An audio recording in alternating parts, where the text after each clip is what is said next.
Então, eu resolvi trazer para vocês algumas normas que eu considero fundamentais, né?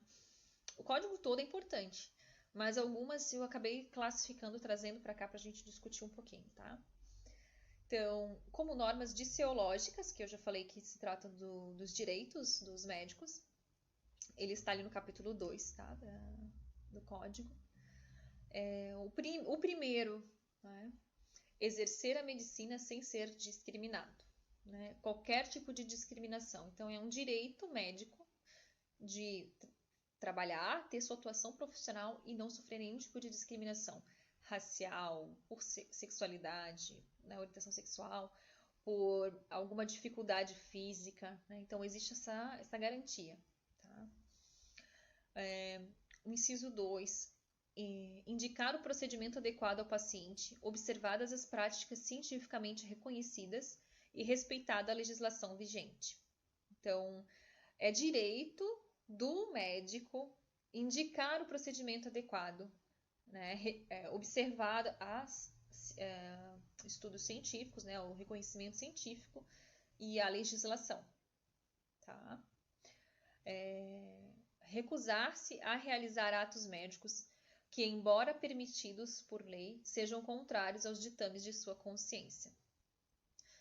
Então, isso é bem importante também, porque de repente tem algum procedimento que o médico não acredita ou já teve experiências muito negativas em relação àquele procedimento e ele não se sente confiável em indicar para o seu paciente. Então, o médico ele tem todo o direito de recusar realizar atos, né, que mesmo que a lei não diga nada em contrário, né, ou até permita, que ele realmente considere que não é viável, que não pode ser aplicado. Então, com a devida ética profissional, que a gente tem lá um artigo depois falando sobre essa transferência, né? Tu pode fazer o encaminhamento desse paciente para um outro médico que avalie a situação dele e proceda, tá? Estabelecer seus honorários de forma justa e digna. Também, né, gente, é bem importante. Cada prática profissional tem os riscos, né? E tem também a demanda de tempo, demanda técnica, demanda do conhecimento também da prática. E fica ao encargo do médico, né? Estabelecer o seu honorário conforme, né, a justiça e dignidade. Sem o aviltamento também da profissão, né, gente? O inciso 3 e 5 traz, que é bem interessante, ó, que é um direito do médico a oferta de denúncia ao CRM com relação a instituições públicas ou privadas. O Código ressalta a importância de que profissionais da área médica ofereçam denúncia ao CRM caso tomem conhecimento de condições inadequadas para o exercício da profissão ou de remuneração indignas ou injustas em instituições públicas ou privadas. Então, é um direito que assiste ao médico fazer essa denúncia ao órgão, né, de fiscalização da profissão, caso se depare com situações precárias, né, no local de trabalho. Então, sempre lembrando, tá, esse curso não é de processo ético, mas é importante, como eu falei, ele, através do processo que faz a garantia do código, né, o processo que garante a aplicação do código, as denúncias, elas não são anônimas, tá, pessoal? Então, assim, essa denúncia que feita junto ao CRM, ela precisa ter a identificação do denunciante, tá? O inciso 4 e 5 também. É um direito que vocês têm, né, como médicos, de recusar atendimento em condições precárias e suspender o atendimento das atividades de vocês em locais que não remunerem digna e justamente.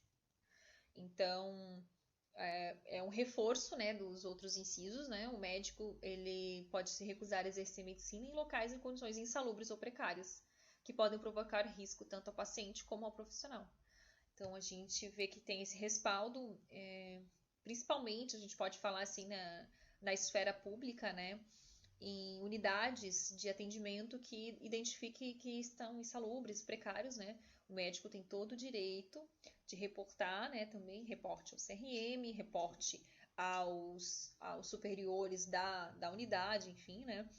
As condições insalubres e precárias, e aí ele pode suspender sim os atendimentos, porque ele tem esse respaldo. Imagina, você realmente vai fazer o atendimento de saúde num paciente e o local onde você está recebendo pode ocasionar mais doenças, né, para esse paciente do que outra coisa, né? Então, é bem importante que vocês saibam que tem esse direito resguardado. E esse inciso foi uma inovação que o Código de Ético trouxe, tá? Que é o respeito ao médico com deficiência ou doenças crônicas. A gente viu que no inciso 1 a gente já tinha um combate à discriminação em relação aos médicos, mas aqui é específico, porque ele traz para assegurar o direito dos médicos para que eles atuem dentro de suas limitações, né? Mas é claro que existe, né, um aspecto extremamente importante, desde que não coloque em risco o bem-estar ou a vida de seus pacientes. Então, o médico pode ter sim uma doença crônica, mas desde que essa doença não afete a atuação profissional desse médico, e que não coloque ninguém em risco, né, ele tem todo o direito de continuar exercendo a sua profissão.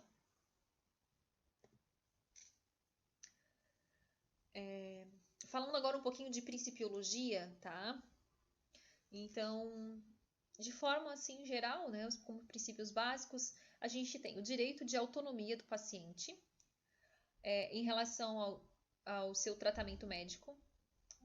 Isso é bem importante, né, gente? A gente já sabe que houve uma mudança aí de paradigma em relação ao lugar do médico e do paciente, né? Então, o paciente hoje ele tem autonomia para poder perguntar ao médico, tirar as dúvidas, entender, perguntar sobre outras opções de tratamento e ele definir juntamente com o médico qual é o tratamento que ele está disposto ou que ele confia que seja realizado em seu corpo, né?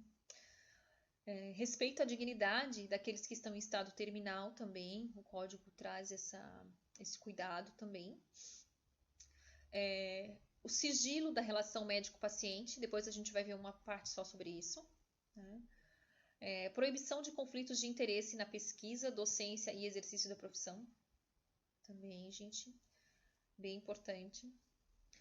O respeito com o paciente, sua segurança e a relação estabelecida na relação médico-paciente. E também com a família do paciente, né? Porque às vezes o paciente não está consciente, né? Então tem todo um respeito com relação à família, também os familiares desse paciente que está sob seus cuidados. Na perspectiva da autonomia do paciente, a gente tem ali no capítulo 1 o inciso 21, bem objetivo, né? No processo de tomada de decisões profissionais, de acordo com seus ditames de consciência e as previsões legais, o médico aceitará as escolhas de seus pacientes relativas aos procedimentos diagnósticos e terapêuticos por eles expressos, desde que adequados ao caso e cientificamente reconhecidas. Então, vejam aqui, o médico ele precisa aceitar as escolhas dos seus pacientes relacionados aos procedimentos por eles expressos.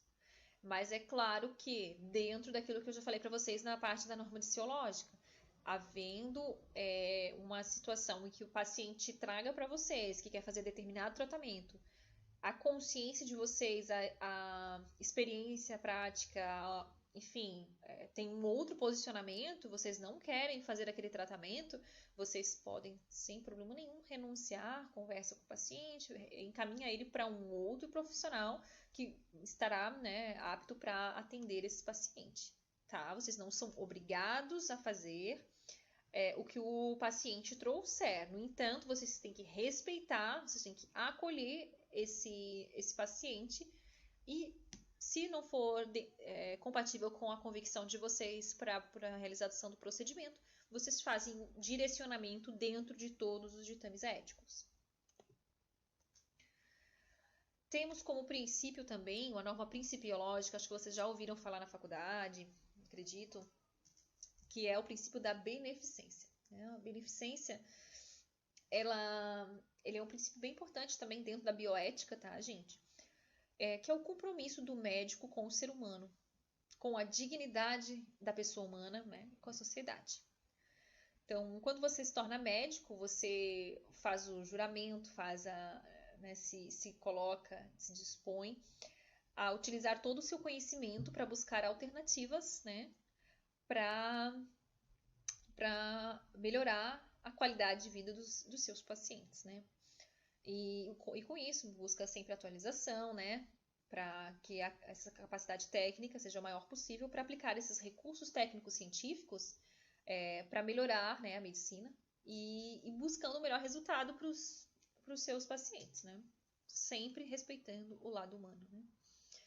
E a benevolência, que está relacionada com o princípio da beneficência, ele é um valor, é uma virtude ligada à disposição de agir em benefício do outro.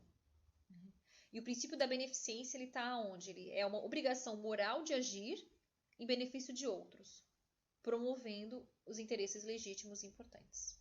Então, sempre é isso, fazer o que for melhor para o outro. Esse é o princípio da beneficência.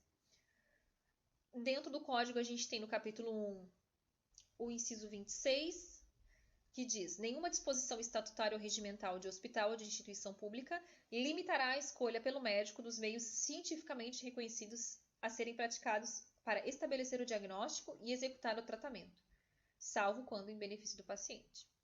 Então, supondo que tenha lá uma disposição no estatuto da instituição, né, dizendo que tal procedimento não pode ser feito, e o médico diz que poderia, a instituição pode fazer essa escolha desde que essa escolha seja mais benéfica para o paciente. Inciso 6. O médico guardará absoluto respeito pelo ser humano e atuará sempre em seu benefício, mesmo depois da morte. Jamais utilizará seus conhecimentos para causar sofrimento físico ou moral, para o extermínio do ser humano ou permitir e acobertar tentativas contra sua dignidade e integridade.